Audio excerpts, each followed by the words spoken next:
Hey, good morning. Welcome to Breakthrough Walls. I don't know what just happened. It froze on my end.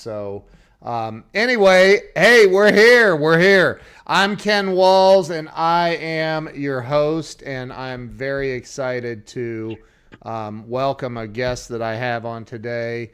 We have a couple of mutual friends, Frank Crinitti being one of them. This guy is coming in from the greater Philadelphia area. I want to welcome my new friend, Joe Skelley, to the show. Joe, welcome to the show, man.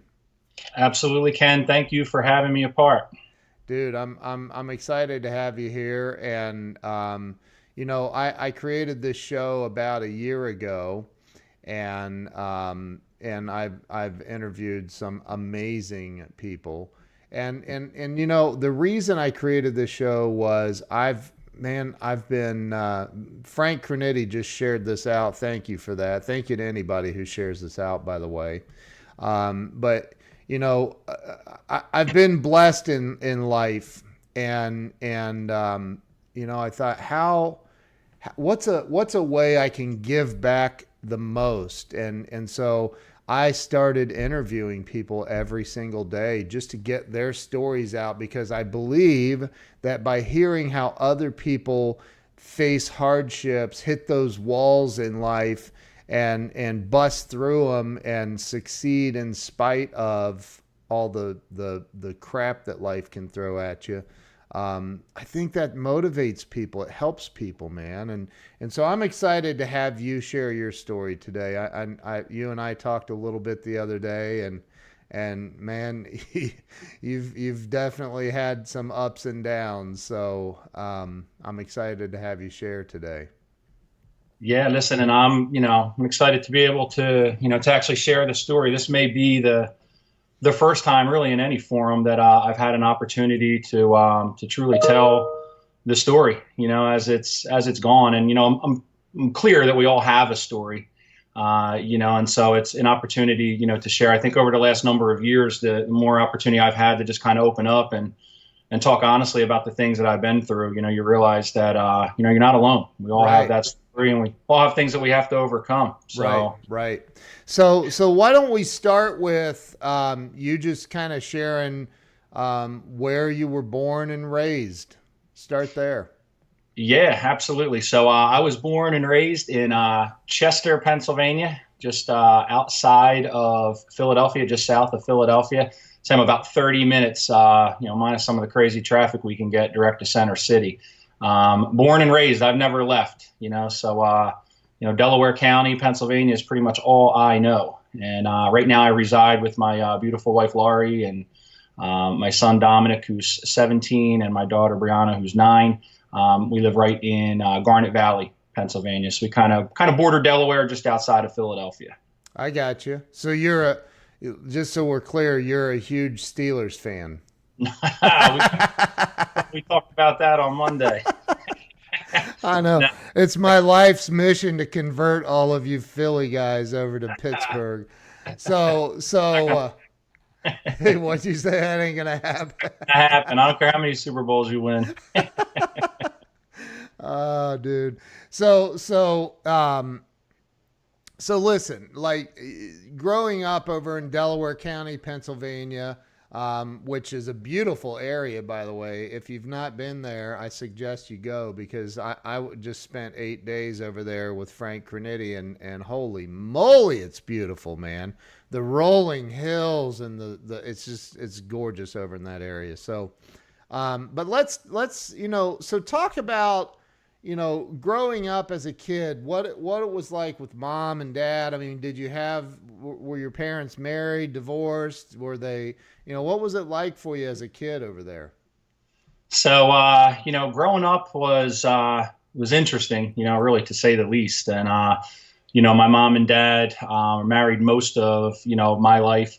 Um, only recently separating, but it was interesting times. And to kind of speak honestly on it, I grew up with an alcoholic father, and I mean, there were times that were really difficult just with, a lot of the verbal abuse, not so much physical, but, the verbal abuse, that kind of came with his habits. And I mean, it was hardcore, he's a union truck driver and, he liked to have, his fun when he wrapped up. And, being a child there is kind of hard to really talk on, quite honestly, because, it seemed like a somewhat normal existence as a young guy. I was about 8 years old when I, became a victim of sexual abuse. And, I think to be an 8-year-old, trying to cope and deal with that. And it was a difficult situation that I was in, and so I kind of had some fears, I guess you could say, about the safety of my, my parents, my brother, specifically my youngest brother, about 10 years old. I had a younger brother born,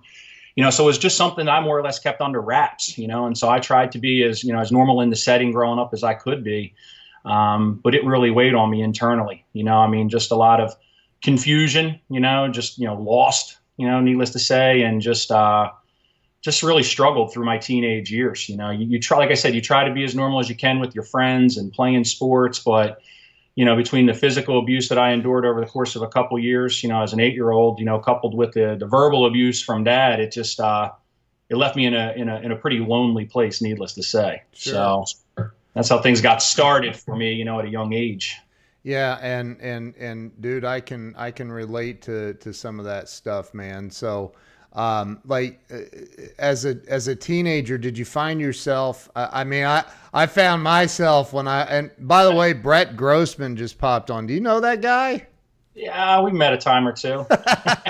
Good dude, really good dude. So yeah. So you as a teenager, I found myself in a very very similar situation. And I mean, dude, I started rebelling, man. I was pretty well known in the local court systems. So what about you? What happened when you started, hitting those teenage years? So, I managed to get through the early teenage years. I mean, from an outside standpoint, I guess people looking in, I seem like just a regular teenage kid. I mean, interestingly, I really didn't have a lot of trouble. I didn't really rebel early on. I save that for a little later in life. But just tried to focus in on hanging out with friends. Those were times where you kind of left the house early in the morning, didn't return till later at night, and just tried to have as much fun with the friends as I could. But the individual that caused me to harm was a guy that lived in the neighborhood. So I mean, from 8 to 10 years old, it was brutal. Yeah. Because I felt like I was always looking over my shoulder. But before long, that individual, left the area, and I mean, like teenage years, I just was trying to have some fun, just trying to pretend like it never happened. Let's just forget about it, and go on living life. And I was able to do that. The one area I struggled was probably with my grades, because things were kind of crazy at home at times. Things weren't always right in between my right and left ear. That fun time for me was Monday through Friday during the school day. So my grades suffered. That's where I wasn't very good in school. The high school years were kind of awkward for me. I was happy to have them over with, but my late teenage years, I started to rebel a bit. And yeah. I was probably 17 years old, and I just had enough of being at home. I remember, kind of slamming the door shut, and, I was going to enter out there on my own. And, at the time I was, working in the restaurant industry for a guy who was a bit older than me. I had his own townhouse and invited me an opportunity to come over and live. And what I thought was going to be a great idea, it was about 30 days in, I got the bills, laid out on the desk there, and, wow. Reality set in. And so although I wanted to be out on my own, it was a taste of the real world before I'd ever hit age 18. So that was a little bit of how it began. And then, the kind of party in life kind of set in at that point, Wow. So did you graduate high school? I graduated high school. I graduated, I went to St. James, which is a Catholic high school in Chester, PA. And interestingly, Frank and I, were in that school together, and we were one of just a couple guys that ended up out at Garnet Valley, which is not too far from where you visited last week. And, that's our connection. Kind of came up through the ranks together, and we ended up out at Garnet Valley High School. At the time, it was a bit of a culture shock. We ended up moving out of the area which we grew up in. Our house was robbed. My dad kind of went crazy trying to deal with that. It happened in between like a 2-hour window, so we felt like it was somebody that knew us and pretty much ransacked the house. And let's say I was 15 at the time when we moved. My dad just couldn't get over it, and we decided to move. We ended up out in this, Garnet Valley area. Yeah. So for me, the area, the school, a bit of a culture shock, which kind of disrupted some of the sense, I guess, the normalcy that I felt like I was having through my teenage years. And I think that's why I started to really, kind of rebel my late teenage years. Wow. So here you were rebelling in your teenage years. You moved at 15. Frank says bulldog dash jaguar. What's that mean? That's the mascots of both high schools. Oh. We're probably two that can really say that. We were part of both. Wow. So you move at 15 years old. You're rebelling. You're at 17. You said you went out on your own. I did. Wow, yeah. Man. So I did the same thing. So and I remember slamming the door too. I knocked a couple pieces of glass out of the door. I mean, I was a hot shot, man. I was going to make it happen. Yeah. So here you are out in the world now at 17, 18 years old. You get out of high school. Did you go to college? No, I didn't. I was the guy that was going to take a year off and then, go back and get the degree. And that never happened. So I kind of worked in the restaurant business, through my early 20s. I ended up going to work for my uncle. I was working, 2 jobs. I started at 8 o'clock in the morning and run till, basically 2 in the morning. I was going from the restaurant business, working, interestingly enough, working for my wife, a restaurant that we have now, helping her out during the day and then, going to a printing press in the afternoon. That's what I was doing in my early 20s. But I'd say 17 was the first time that I really began to party, man. I mean, I probably didn't take my first drink until I was 17. And, it just kind of I think for the first time, I just kind of felt free from all the stuff, Yeah. So that's when that lifestyle started to set in, was my late teenage years. So you were, so you experienced a lot of verbal, physical, some being sexually abused, all of that as a kid. Here you are carrying this into adulthood, the pain of that, the emotional pain of it, right? Like that has, I've been through it, man. I always said I was trying to drink that away, and it never really worked. But you started partying, you started doing all that stuff. Now, you said you were working for your wife. Was she your wife at the time?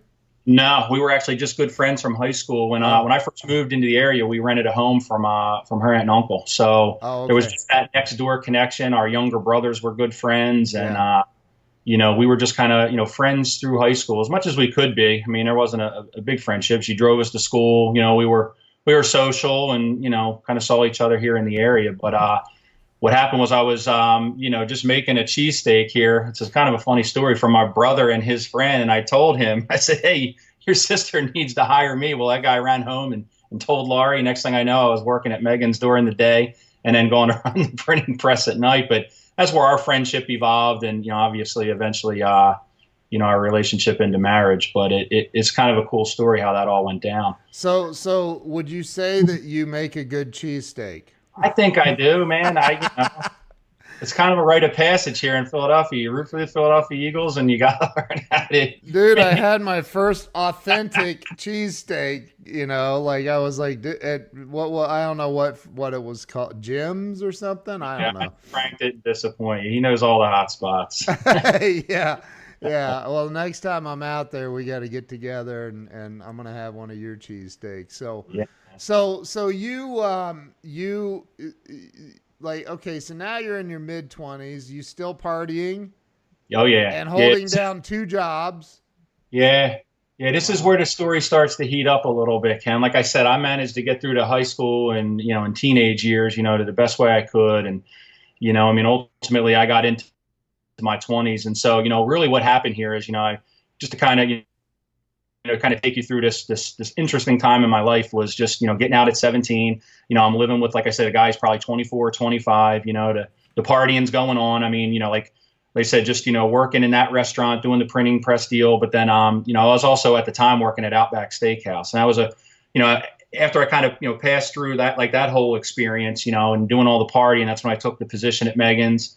I was obviously, working, for my uncle. I'd gone back home. I tried to leave that party scene because that's all we were doing most nights of the week. And, I just wanted to get back home and have what I thought was a sense of normalcy. But I was 21, and my brother was 20. We were 15 months apart. So I pretty much, grew up with my brother, Chris. And it kind of hit what I felt like was like, for the first time maybe in my life, I felt like things were just, just going good. I had a good group of friends.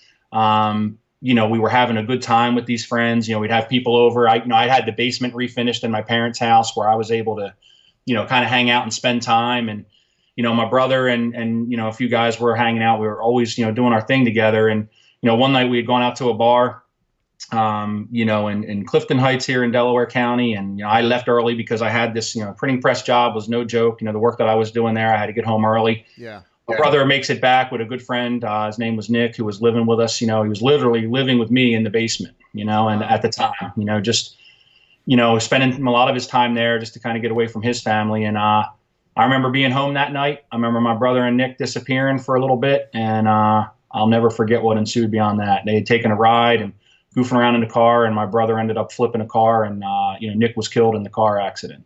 Oh, God, and, I ran out my basement door, ran to that scene, and it's something that I'll never forget. But it really started a downward spiral for me, as confusing, as crazy as life was, leading up to that point, you get about a year or two where you just feel like, okay, we're through the bullshit, for lack of better way of putting it. Yeah. And then that situation ensues, man. And I'm telling you, it was still to this day, it kind of tortures my brother, tortures his family. I'm sure it tortures the other family. And, just a real difficult situation for our community here. Two families were really, heavily disrupted then. But, trying to hang in there with my brother, I remember moving out of the house again, living with a couple of guys. My brother, Chris, was one of them. Two other guys. We had lived in a townhome in Delaware. And, it was difficult times, man. I was trying to do the job, but, my brother had me up all night long for about a year. We really didn't know who was driving.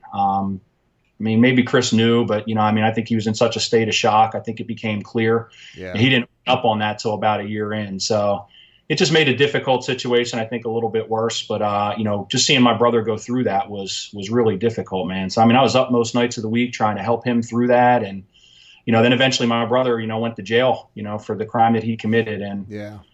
Deal, man. So I was in my, like my early 20s. You're talking 22, 23. Chris was sentenced to a couple of years in jail for what had happened. And I got to tell you, Ken, I just didn't care, man. I got to a place where I really just didn't give a shit. I just didn't care. Yeah. That's where the drinking and drugs and all that stuff was happening, just kind of partying.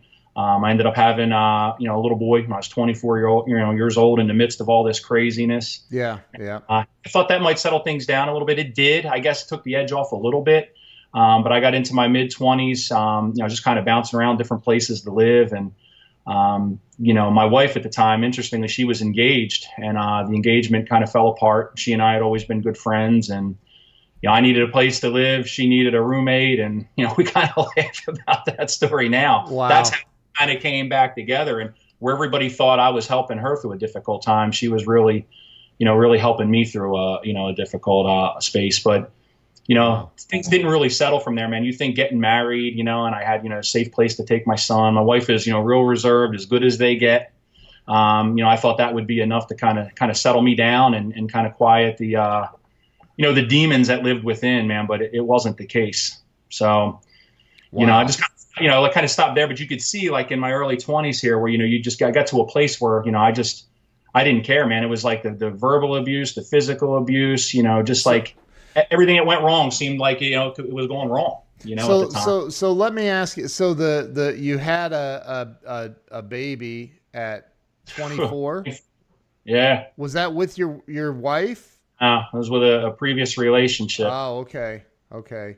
So, wow, man. So you were, you're a lot of big thoughts, a lot of things. You're juggling a lot of stuff at 24 years old. And so as life progressed, you move in together with your now wife. Hmm.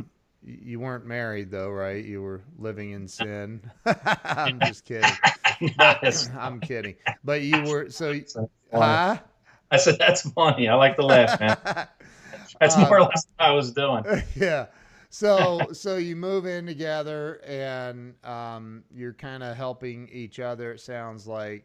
And then how did things go at that point? I mean, and you were still working in her restaurant, and So that the interesting thing is, in my 20s, man, I mean, you name it, Ken, I had, I tried to do it, yeah, so I went from the restaurant industry, I was in the printing industry. My uncle really went to bat to get me that position. yeah, I was working 4 in the afternoon till 2 in the morning. It was supposed to be 4 nights a week. It ended up being all weekend long, right? So, I mean, here's a 21, 22-year-old guy, working that just yeah, didn't work for me. I had a different agenda. right, But then I found out I was going to be a dad. I'm like, I'll never see this kid.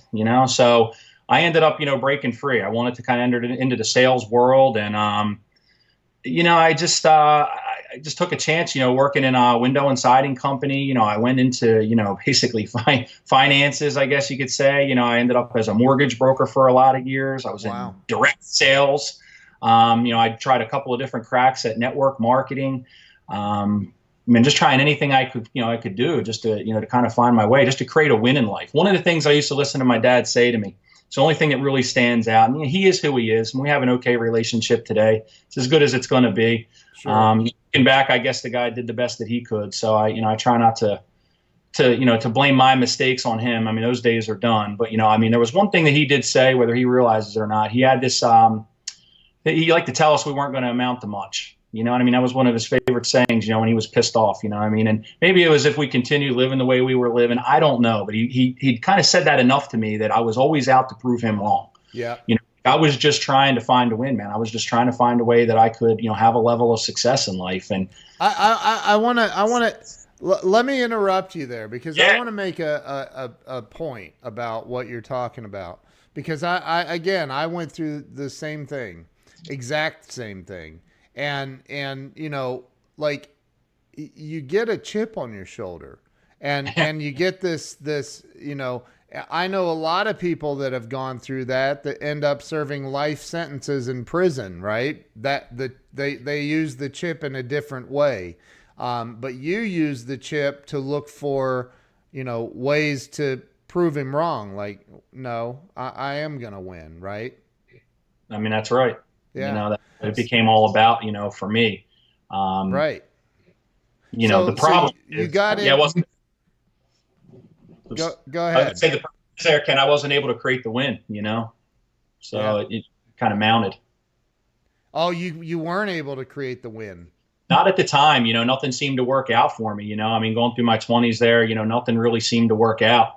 We ended up getting married, and I just felt like my wife was kind of pulling the weight. And look, this is an honest conversation, but that's how I felt. Here she's running this successful restaurant. I mean, just because we're married, in my mind, it didn't make it mine. I was looking for something that could kind of help, meet her. I wanted to meet her in the middle, Yeah.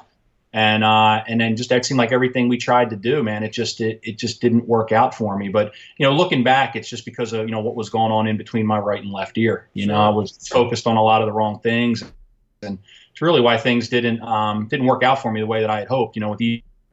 With each career that I began, let's say. So. Yeah. So Really was there a point? So in your 20s, things didn't work out the way you wanted them to. You hit your 30s. And you're married. Was there a point that it started to shift for you? Yeah, well, and let me kind of walk you through. I'll tell you, I was in my late 20s. I had a 6-year-old son. At the time, I was 29. He was 5 turning 6. Yeah. And I had gotten married, and we just moved into a beautiful home here. We were able to build a 3,500 square foot home here behind my mother and father-in-law. We're driving in nice cars. Between the success of the restaurant and some of the things that I were doing, let's just say moderate success, but not the success that, internally, I wanted to achieve. Things were going okay. Right. They really were. So, but I found myself, lost, man. I remember being in this home, and it was more than I ever thought that I'd have in my lifetime. And, I felt incomplete. And so, what I realized, through my 20s, I had this big hole, that kind of existed inside of me. And I was just trying to fill it with, the houses, cars, money, Yep. travel, things that really don't mean a damn thing. And Right. that's what I kind of found myself doing. And so with each goal that I did accomplish, it was almost like a shrug of the shoulders, like, what now? And I got into this house, and I remember laying on the couch watching an airplane fly by one night, literally out these wall of windows. Yeah. And I'm like, okay, so I'm here. What now? And Ken, I knew I was in trouble, man, at that point. I knew that I was in trouble, and still too proud to maybe go do something about it. And here's what happened, man. I was in such pain over the course of a couple years, from like 29 to 31, that I literally walked out of the back of my house, pistol in hand, and walked into the woods behind my house, and I wasn't coming back, man. I'd had enough. That's how bad the internal struggle was. See, I told you earlier that I became so good at pretending that everything was okay. Yeah. Which really, I was dying inside, and I never let anybody see it. Yeah. But I couldn't run from the internal pain that I was feeling. And it just, nothing in life made sense. Not a little boy, not being married, not the material things, nothing. And I got down in the woods, and I don't know what came over me, man. I guess I kind of thought, man, I'm about to put a permanent fix to some temporary problems. What am I doing? Like, I'm better than this.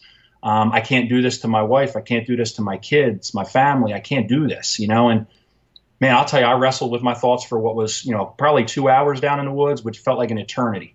Jeez. And came out of that situation, and in more pain. And here's what ultimately happened. We had a franchise business that we got involved in, and I think this is what was kind of like just putting me to my my end here. Franchise business cost me about $240,000 to get involved in it. We looked at the numbers for 2 years. 1 + 1 seemed to equal 4. Yeah. Just needed 1 + 1 to equal 2, and 07 and 08 hit, man, and we got crushed. Yeah. It's just a luxury business in a down economy in a hardworking blue collar town. And here's the thing, man, I lost $250,000, and I blamed myself. My wife made the decision with me, but I really kind of pushed it like it would be the perfect complement to the restaurant, man. And that was really kind of like what really put me like, I was headed rock bottom, and I was so upset here in the home. I ended up leaving the house. I was separated from my wife for 2 years. It wasn't her fault, any of this stuff, but I was so unhappy that I thought the answer was to get out there on my own. And that was a very interesting 2 years. I was at 34. Now, mind you, I'm 41 today. So that was, I was 33, turning 34 when all of that went down. I'm involved, with a network marketing company. Things are okay. I'm making decent money, about the middle of their marketing plan. A lot of reinvesting back into the business, and Yeah. Here I am. I'm out on my own. I sold a townhome that we had. I took my name off the house here, and it's like, hey, you know what? I'm going to go out there, and I'm going to make it happen. I'll be happy. And what happened? And you guys had children, right? Yeah, we had. At that time, now my daughter was born, so I have my son. We have a little girl, Brianna. At the time, she was 3. Wow. So here I am packing up my car and rolling out of here, and that's going to be the answer to all my problems, right? And leaving your son, this isn't even his mother. No. Wow. No, but creating some confusion for him, no doubt. You know what I mean? Yeah. But he was to kind of understand. I remember trying to explain to my son. He said, "Dad, you can hit me with a lot of words, but here's a reality. I just want you to be happy." I remember busting into tears in my car when he said it. It's like this boy watching me struggle. I had no idea he was paying such close attention, and I just thought, I got to get out of here. I don't know I just need to free up and get out of here. And, yeah. It's a blessing and a curse, man. I wish there could have been an easier way, but here's what I can tell you happened for me over, that 2-year stretch is I got out and I fell real hard on my face. I did end up in legal trouble. Twice I was in a pair of handcuffs inside of 6 weeks. It wasn't good, and I just had kind of spiraled out of control. And I don't advise anybody to wait till their mid-30s with businesses, kids, and responsibilities. You're going to have those types of struggles. Don't do it in your mid-30s. Yeah. Looking back, I would have rather had the trouble in my teenage years because it was a very difficult time, trying to move through that. But here's the cool part, right? As we kind of turn the corner, I go through that and I realized that I needed to shake the victim mentality. That's what was ultimately happened to me, as well as me. And that's how I was living my life. And, I'd kind of gotten out there on my own. And like I said, I realized it was all me.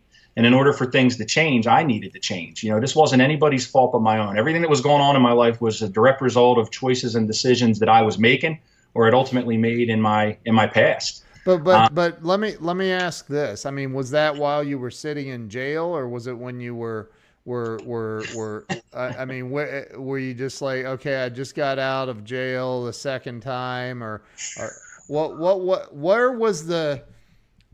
There's always a moment, right? There's a moment of clarity, and I remember at 34 years old, for me, I had a huge moment of clarity when I quit drinking.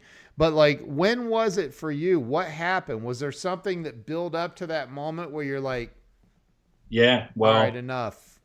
yeah, and I'm glad you stopped me to point that out. Yeah, I mean, I had my self handcuffed to a wall, you know what I mean, in a Delaware state trooper barracks, you know what I mean, from a fist fight that I Oh was my in the God. previous night. And they were trying to get me to admit what happened. And I got to be honest with you, and everybody listening, I had no idea what happened. I was in such a fit of rage, I don't even know what happened. They Wow. wanted me to admit the things I couldn't even recall. So I just sat there. They kept walking out of the room, and I mean, I'm telling you, that is the loneliest moment you will ever experience in your life, when you were sitting there going, how did I get here? And Handcuffed to a wall. handcuffed to a wall. And Dude. I could tell you this. One thing about me, Ken, is my shame was never too far away. You know what I mean? With any of the big mistakes I made, I always understood it wasn't the guy that I wanted to be. Yeah. I'm like, this is not how I want to live my life. But here's what I could tell you: the more that I try to, basically, dictate outcomes, the harder I fell on my face. So my way of doing things, my way of thinking, it wasn't working, man. And that's what I remember sitting there going, I need to do something to change my life. That was the defining moment. It's like, I'm going to end up dead or in jail, or I'm going to start to figure things out. And I can tell you, it was when I soon got out of that setting there. It was in the fall of, that was September. By November, man, I was working harder on myself than I was anything else. And still to this very day, I'm still doing that work. So I see Grant Cardone's book laying back there, the 10X rule. Great, great, great book. But when you say you started working harder on yourself than you ever had, what does that mean? I mean, and another question: when you were handcuffed to that wall, I, I'm sorry, I can relate. Hey, look, So laugh about it not now. everybody can relate to that, okay? But I can. But like, were you drunk? Were you messed up on drugs? Were you sober? No, just pissed off at the world, man. I Oh mean, my God, dude. I was at a bar when it happened, but I got to tell you, of all the times I'd been out there hanging out doing my thing, I wasn't drunk. I'd had a couple of beers. I was in the wrong place at the wrong time. Wow. That's all I could say. It was a group of guys younger than myself, and they were pretty wired up, and we just ended up in a fight, and it wasn't good. And Wow. uh, Wow. I don't know. I mean, somebody could have been seriously hurt, obviously in that moment. And, that's what I kept thinking about. I don't want to hurt nobody. I didn't want to cause that kind of pain for somebody else, their family. Yeah. These were a lot of the things that were obviously going through my mind. So what I did, man, is I started working with somebody that could help me make sense of what I'd been through as a kid. I mean, Wow, that was the man. foundation in which a lot of other things existed. I was involved in a group setting, once a week for an hour and a half. It was, one-on-one with a doctor. None of that was close by. I was on City Line Ave in Jenkintown. Probably cost me $15,000. It wasn't covered by insurance to get right. Yeah. But I kept saying, man, it's not what it's going to cost me financially or time-wise. It's what it's going to cost me if I don't get the help I need. And so that's what I did. And I read a lot of personal development books prior to that, and I got what was being said. Yeah. All these books that I have here, I read, but I didn't know how to implement any of the teachings into my life. And so once I started doing that work, getting honest with myself and just moving it forward, a lot of the things that I was able to read, really started to impact me. But I could tell you this, and this is probably what this show is all about, man. Here's what I can tell you. The path to courage, and success, it really does arrive through, embracing pain, and I mean, obviously fear, not by avoiding it. And that's what I started to do, man, just taking it head on, and working through it. So let me, it's funny. There's people that say, I don't believe in God. When you're handcuffed to a wall in a state police facility, you might start like wanting to like consider that there's a power greater than you, right? And there's no doubt about it. You know what I mean? I've got people that'll, try to give me a hard time. So there's guys that are watching this right now that don't believe, they won't believe this. They're like, oh my God, I had no idea, because that's how good I was when I was hanging out with them. I just wanted to let loose and not think about my troubles. Right. So there's like people I hung out with for a length of time that have no clue what was going on inside of me. Yeah. But what happened was my mom did invite me to church, and I didn't want to go. Faith, I didn't have it. It didn't really those darn church people. My mom was just going because my two brothers were, struggling with drug addiction, and like one of them wanted to go in with her, and I finally gave in just to have that, because I'm tight with my mom, so I just did it for her sake, to just, quite honestly, just to appease her, and I got in there, and I just felt a little bit freed up from some of the stuff that was going on. But what happened to me there was, I developed a friendship with the pastor, and interestingly enough, he had some of his own troubles in life, so. He was an instrumental piece, the pastor of the church, working with the doctor, surrounding myself with like-minded individuals. Yeah. Things like that have really what helped me, obviously turn the corner here. So if I'm hearing you correctly, and I don't want to like assume or put words in your mouth, but it sounds like you had less of a drug and alcohol problem and more of an anger problem. Yeah, you could say that. And I mean, I let obviously alcohol become a problem. Like for me, it was a way to escape reality. And Sure. I'm telling you, if you think you're going to open a fridge or go to a bar and you're going to drink to get drunk to forget it, it's a recipe for disaster. So alcohol became a problem in my life, because it's just my way of trying to escape. Sure. But there was a lot more of, these underlying issues that were holding me back. Wow, dude. What an incredible story so far. So here you are now in your mid-30s. You had, you were separated from your wife, right? Because you wanted to go find yourself. And when you found yourself handcuffed to a wall in a state police facility. Hey man, whatever it takes, right? To find, whatever it takes, I guess. I always said, and I heard in some of the places I've been that, I know a lot of people that are recovered alcoholics like myself, and some people will beat themselves up, and it's like, dude, it took every single last drop of alcohol that I consumed to get me to where I got to. Like it took everything, right? So you can't judge yourself for that. But so now at this point, you find yourself getting better. Yeah, man. The light's coming on. Yeah. Everything just started, to make sense, and I just was, I was able to kind of take all of this crazy stuff that happened. The best way I can explain it is, like you can't, like you say, you'll never forget, some of the things you've been through or some of the things you did, but right. You can kind of take it, I had the help of the professionals kind of pull it outside of me, it was all crazy in my mind forever. Right. They kind of put it out on the table in front of me, allowed me to make sense of all of it. It's kind of like put back inside of me in a way that I can kind of understand it and make sense of it, sure. And try to use it to, it's not only continue to make it impacts me to have these conversations, but then the hope is to try to help others through difficult times, man, because, like I said, I don't know much, but I know that, obviously help is out there and change is possible for those that are truly struggling, man. You can turn the corner and get through it. And, like I said, I don't have it all figured out by any means today. It's a daily deal. It's one step at a time, but here's how I know that, just to kind of like let you know where things went, from there. So, as I'm doing the work, I basically spent a year of just, from that, January of that year, kind of running through, it was like there was no going out to just, grab a bite to eat and have a few drinks. And that's what it was always about for me. I didn't like sitting in the apartment alone. My skin would crawl. Right. Here I am in this lonely place. I couldn't sit still. I didn't like being by myself, with myself. And that's what I ended up doing a lot of the hard work. Obviously making sure that I was eating right, sleeping right. At that time, I was in the gym taking care of myself. And, I just was focused on me in the most selfish way, possible, but in the, for the best reasons imaginable.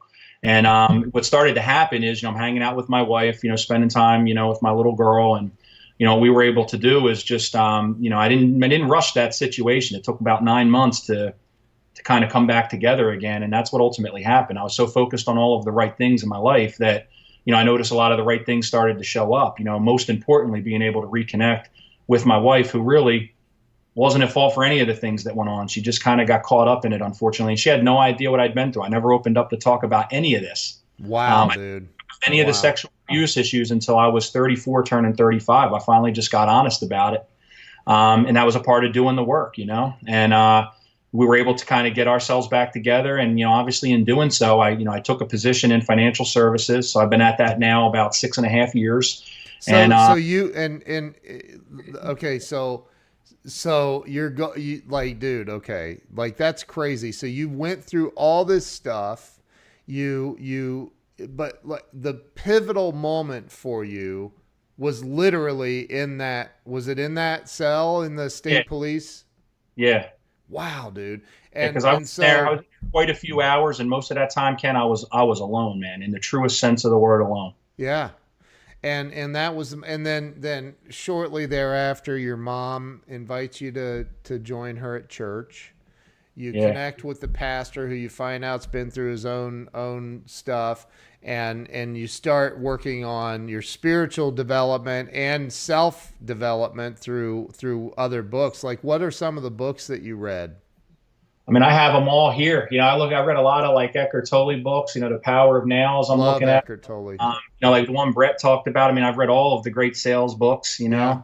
Grant Cardone's books. One of my probably my favorite books, maybe one that's going to be, at the top of my list, although it was the more recent read, is Can't Hurt Me, by David Goggins. And that's a guy that in some way, shape or form, I may not have had that physical abuse like he did, but being able to overcome a lot of the nonsense, to ultimately reach, a great place in life is really what it's all about. I think everybody loves a good comeback story. And I've always been honest. That guy. He's got one, doesn't he? Oh my God. That guy has been through. I mean, that dude, I'm getting him on this show, man. I'm just going to make that a public announcement. I am going to have David Goggins on this show. I don't know how I'm going to make that happen, but I'm going to make that happen. That dude has been through it. And so have you, dude. I mean, you've been through it. And I always, the saying of, God will never give you more than you can handle, right? I was like, why does he think so highly of me? like this is ridiculous, God. But, dude, you are like, you've been through it. So you get into financial services at 35 years old. Yeah, man. And tell me what happens then, because that's when did you already know Brett? No, he just, kind of met each other along the way. I got my start with American General Life and Accidents. I had the big corporate position when I first got started. And, I just needed to do a better job balancing the transition. That had kind of started when I was still out on my own, the going through the licensing and all of that. And, I knew I just needed, something more. And the interview I did was, the guy that, I just related to over the phone. And, I'd gone out to see him. I got to tell you, riding up 95 into Philly, I didn't really think life insurance, talking about people passing away as my mindset of it at the time was going to be for me. But I got into that interview and realized, man, they do a lot of great work. And I think that's a big misconception about the industry. You do a lot of great work for people, specifically business owners, why they're still alive. And I had, we had the restaurant there. I saw, my wife is kind of exposed to some of the dangers. And so I'd say my passion for the business was born out of my own personal needs and thinking about my dad's health and some of the things that he went through, my parents' struggles when he was sick. Like these programs could have, really impacted them. So I got behind that almost immediately in the interview. I said, man, I got the wrong idea about this industry. I really want this job. Yeah. Well, if I don't get it, I need somebody to come help me. And I spent a year and a half working with them and realized quickly that I wanted to be on the independent side so I could represent more carriers, obviously, represent, really be able to help more people. So I'm really in this business, for the right reasons. And so working independently has given me the opportunity to do that. And that's kind of where the Skelley Group, came about, although we do partner with, marketing organizations that allow us the partnerships with the carriers. And, it's by no coincidence that some good things have happened. But, Ken, I hit you with something else here, as I'm keeping an eye on the time. But, here's how life tends to, continue to test you, right? So I'm going and I'm let me interrupt you. Yeah, please. Don't worry about the time. This is my show, and it's the internet, man. Like we can go all day if you want. I don't care. So it's don't worry about that. It's a pretty big bomb here. I had to drop, but it's I've kind of gone through, I'm doing all the work and, things, seem like, I'm getting back on easy street, right? I'm feeling okay. I've got a year and a half underneath my belt, in that time I get back home with my wife and things are really going well. I was able to repair the relationships with my in-laws, her family, my own family, right? I think just being honest about things, kind of admitting my mistakes and working hard to change those things. Yeah. People are forgiving. I wasn't sure they were going to be, but they ended up being pretty forgiving. But what I could tell you is, I'd taken a position with, a company like you still got the Skelley Group, but I'm working with this, kind of went from the final expense days. Let me just kind of clear it up. So I go from American General Life and Accident, becomes AIG Financial Network. I wanted to kind of do something on a local level. That's where I met Brett. He and I had just kind of become friends, with some people on social media. They suggested I be friends with him. I send him a friend request. He sends a message, find out we're both in financial services. We do a little bit of final expense work together, and then we transition into, this other company where we're going to kind of specialize in mortgage protection. Now I'm feeling like, here I am, kind of taking a step up in my career. This is great. First 90 days, we're going exceptionally well. I'm 90 days in on that company. And, a bomb is basically dropped on my family. I find out that my son was sexually abused by my cousin for the better part of 8 years. So from 4 to 12 years old by my cousin. And whoa, dude, talk about, a test, right when things are finally feeling okay, I'm thinking I'm going to lose I'm going to lose my damn mind. Right. And that's what I find out, about my son. And look, man, I'm telling you, it's been a hell of a 3 years. My son is not with me today because he's away getting help. That's how bad things are for him. Wow. And people haven't seen me in pictures with my son or seen him around. He's getting the help that he needs. And it has been a trying 3 years. And I can tell you, without doing the work that I did leading up to that, here I am just making sense of my own stuff. Now I got to try and help my son through it. Not a bond I wanted with my son. And, it's been a very difficult time trying to help him through it. But man, in spite of, that shit, I realized my wife, listen, first of all, my son needs me. Yeah. My family needs me, my wife and daughter, right? I got to hold it together. As you told me this 5 or 6 years ago, I'd have walked into that house and taken him out. That would have been my statement. But you can't do those things, not when you're faced with it at that point in time. It's like, I got to hold it together and be there for my family. And I got to tell you, Ken, I've been able to do just that, man. I mean, so by doing the work, and really being able to, to kind of operate with a wise mind, a clear mind, as I like to say, I've been able to hold it together. But, Dude, it has, man. So in spite of that, I've had a lot of success, on a professional side. And somehow I can tell you, even though we're going through a lot of tough stuff as a family, man, my life is good, and we're going to get through this. So, I mean, I have 2 daughters, and my youngest will be 9 next month. And I have a 13-year-old, and I've always said, if anybody ever harmed my children, I would take them out, like legit take them out. Like I would, right. And, but yet when you're faced with that, the reality of that, something else takes over and protects you from that. Like, right. I mean, it did, Wow, and, man, dude. First off, my heart goes out to you and your son. That's freaking insane, man. That's insane. But I also know that along the way, you've experienced tremendous financial success, like tremendous, big time. Yeah. Like you guys are doing, can I say it? Can I use the M word? You're doing millions, right? Yeah. I mean, well, the restaurant's a small 8-table restaurant. It does about $500,000 a year, operating in financial services. I have 32 agents. You'll notice on the board behind me that I manage in 9 states. That's awesome. The agency's doing, $1.5 million a year. And look, man, we're really just getting started, and so, things are good in that sense. I love what I do. I'm in it for the right reasons. I like helping and taking care of people. And, I said, in spite of a lot of tough stuff going on, man, I just choose to look at all the positives that are happening around me at this point. There is no victim mentality with me anymore. Shit happens in life. But it's how we deal with it. It's how we handle it. To kind of define who we are as individuals. And, I'm not going to let anything get to me, man. I guess that's where that book can't hurt me. That's why I'm so connected to it. It's just, nothing can really get at me, man. I mean, as long as people are breathing air, Ken, there's hope. You know what I'm That saying? dude, and think about, like think about this. The reality is, it wasn't that long ago that you walked out into the woods with a pistol in your hand and spent 2 hours out there thinking about whether or not you should end it. Not one. And you didn't.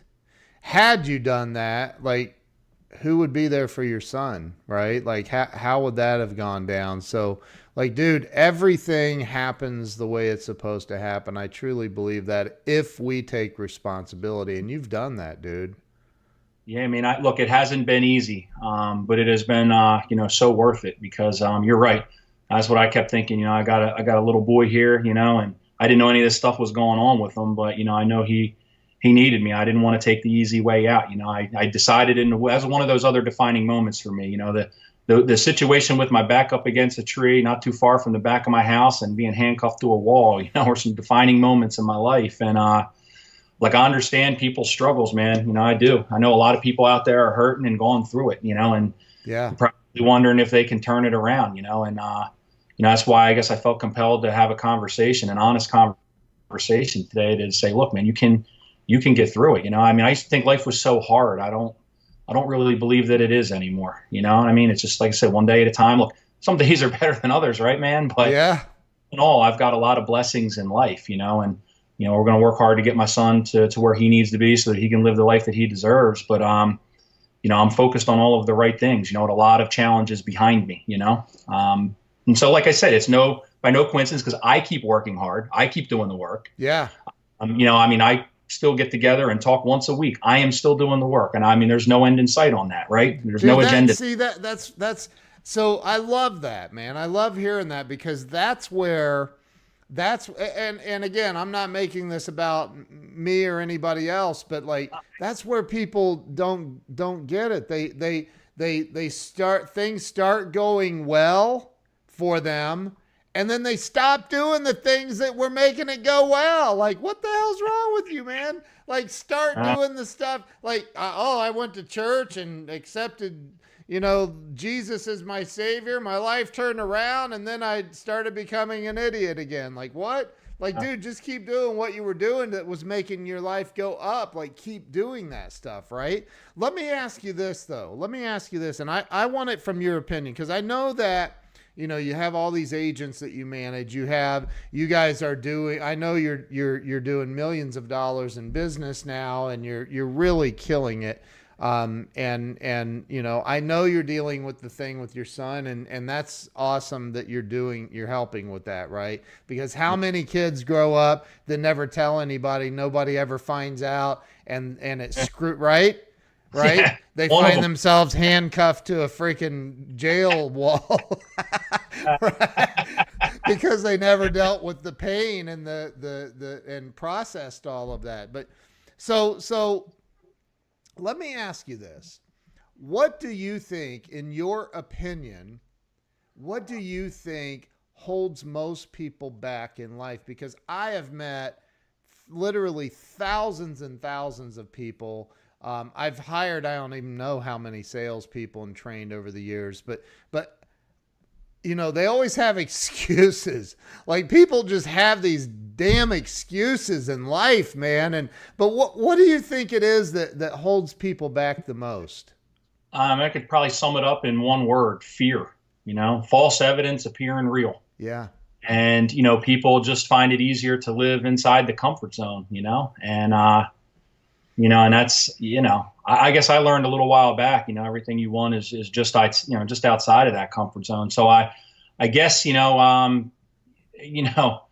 people are afraid to get uncomfortable, and I think one of the things that I've learned to do is I've gotten, comfortable with being uncomfortable, and yeah. Just, even like when I talk with guys like Frank, we had a conversation the other day, we're always trying to go like, it's next level, and you find yourself just wanting to surround yourself with people that are going that direction. I still love everybody that isn't. I have a lot of great relationships there, and people don't always understand what I do or where my head's at these days. Because they don't understand like all the stuff we talked about today. Probably didn't know most of it, but I personally just feel that fear just holds people back, man. And then just staying, like I said, within the comfort zone seems like the easier thing to do. But it's just not the the life that I personally want to live. I wanted to, like I said, I always knew how I wanted to do it.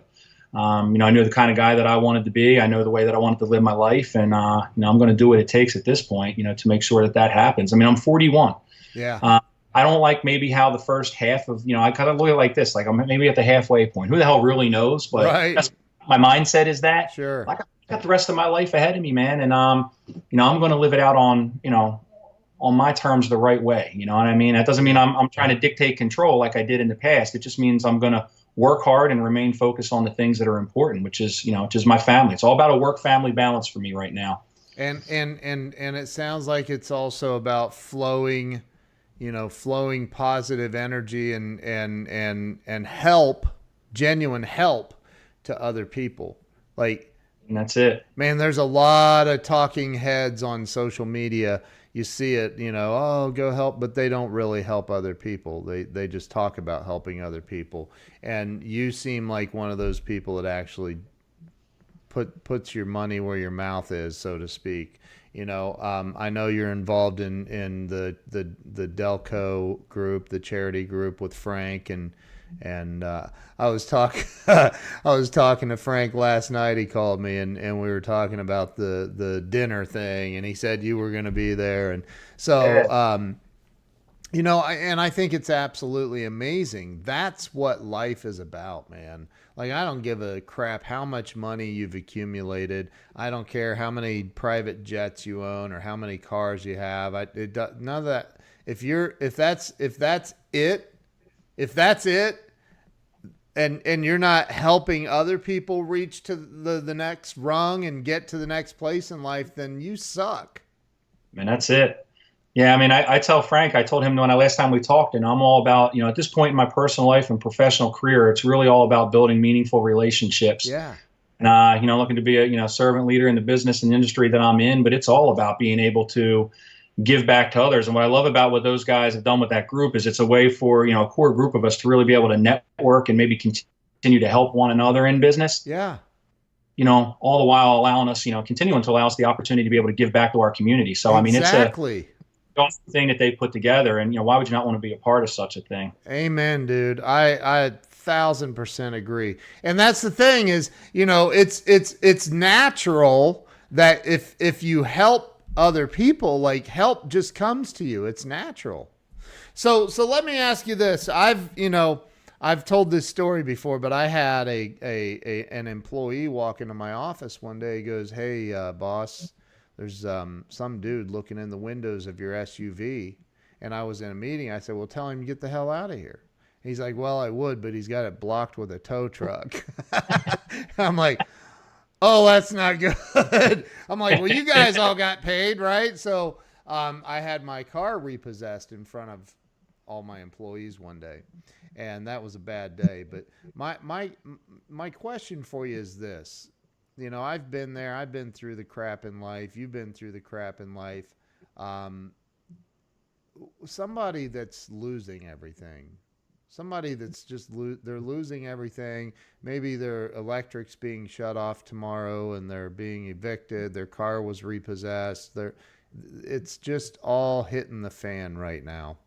What do you say to that person if they called you up and laid all that on you?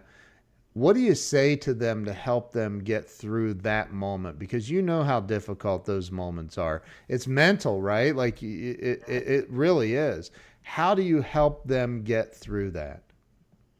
Well, I mean, that's look, it's a great question, and I know there's a lot of people that are obviously going through it out there, but, look, based on a lot of the things that we talked about, things I've been through, you've been through, a lot of others have been through. I mean, one thing we understand is that, these things, are temporary, and I think that, if somebody's really reached that place, I mean, just considering what I've been through, I mean, I would, and I have these talks with people, is that you have to take an honest look at, at your life. What are you doing? You know what I mean? Ultimately, caused you to be in the situation that you're in, right? Because every tough situation I was in, like I said, I knew that I had a big hand in getting myself there. Yeah. It was choices and decisions that, that I was making.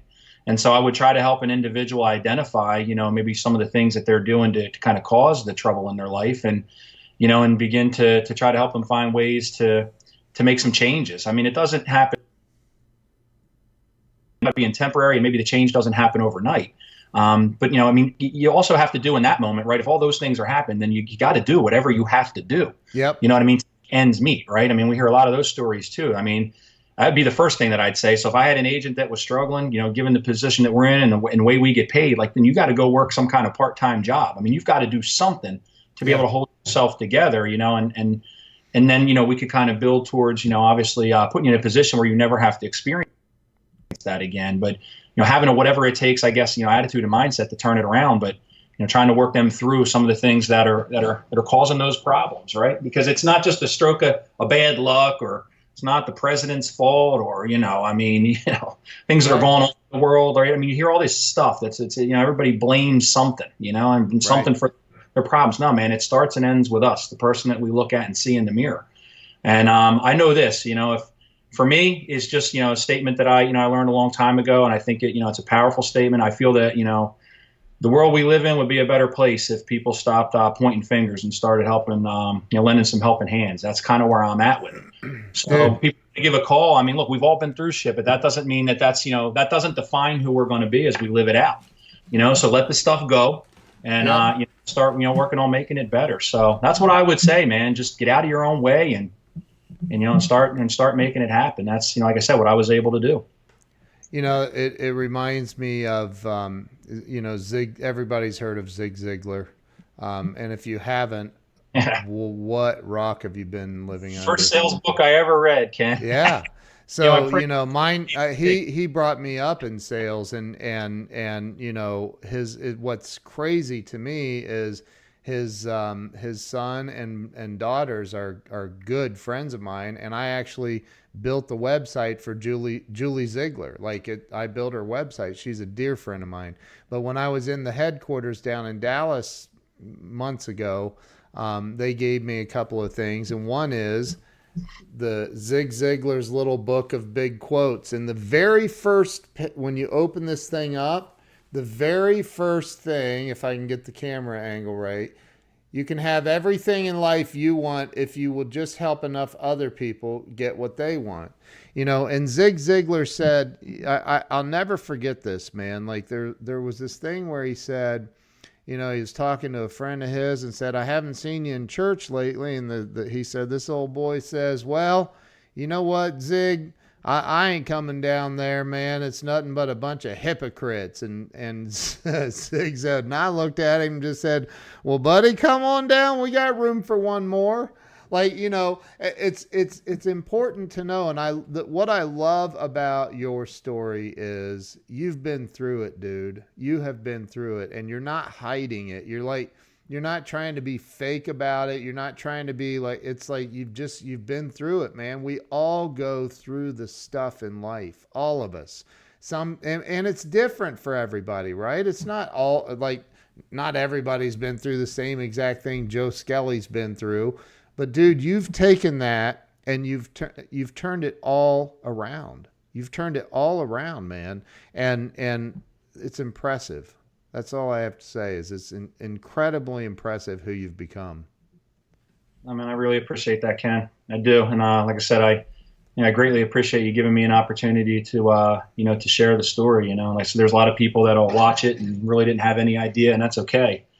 Like I said, I've just, kind of turned the corner here, over the last few years, and I've got a lot of thoughts and ideas, ways that I want to be able to give back, because again, I know there are a lot of people going through some tough stuff out there, and that's the way I'm gonna live it out, man. Just try to give back. Can't be thrown different things that have been thrown my family's way, and just hold on to it and not share and try to help. But I don't know necessarily what those things are going to be just yet, but it's in my core, in my heart, to be able to get involved doing some things that make a difference for people, in addition to what we're doing, obviously, in financial services. So, sure. Pretty cool, man. Sometimes it's interesting as I reflected the last few days, just thinking about the story. And, obviously there's a lot of details and, we want to get into all those, but you get the gist of the story, that it's just, you just find a way to put it behind you, man. And you can live the life that, you want to live, but you got to work to get there. That's for sure.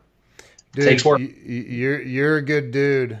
You've really, man, you opened up and shared a lot of stuff that I think a lot of people needed to hear, and I'm very, very grateful that you took the time to hop on the show.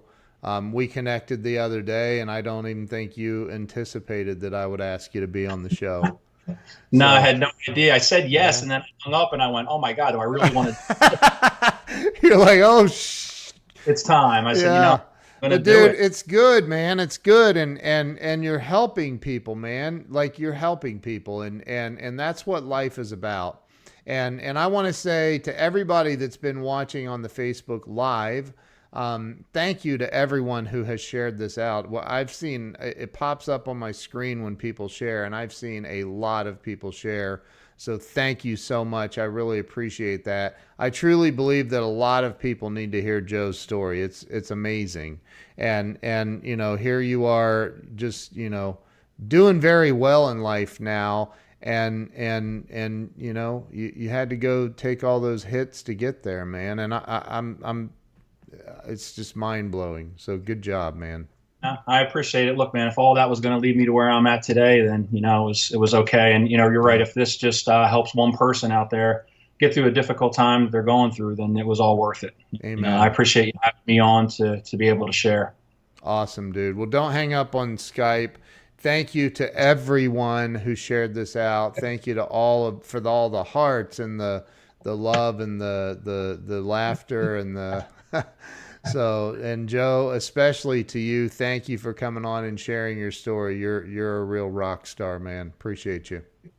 Yeah, listen, Ken, no problem, man. Look, we can't really, I'll say it like this to finish. I mean, the book is still being written, right? And Yeah. the beginning parts, you can't change those chapters. You know what I mean? But I intend to have a good positive finish here. I got the opportunity to write whatever ending I want, and that's kind of where I'm at right now in my life. And again, I appreciate the connection that we made on Monday, and then Yeah. sure the relationship will continue to build. And I appreciate you having me on once again. Thank I you. look forward to being friends with you long term, bro. So thank you. You guys, listen, all of you have an amazing day. Thank you for supporting this show. Thank you for being here. You all rock. Joe, you rock. Thank you for being here. We'll see you guys very soon. Have a great day. All right.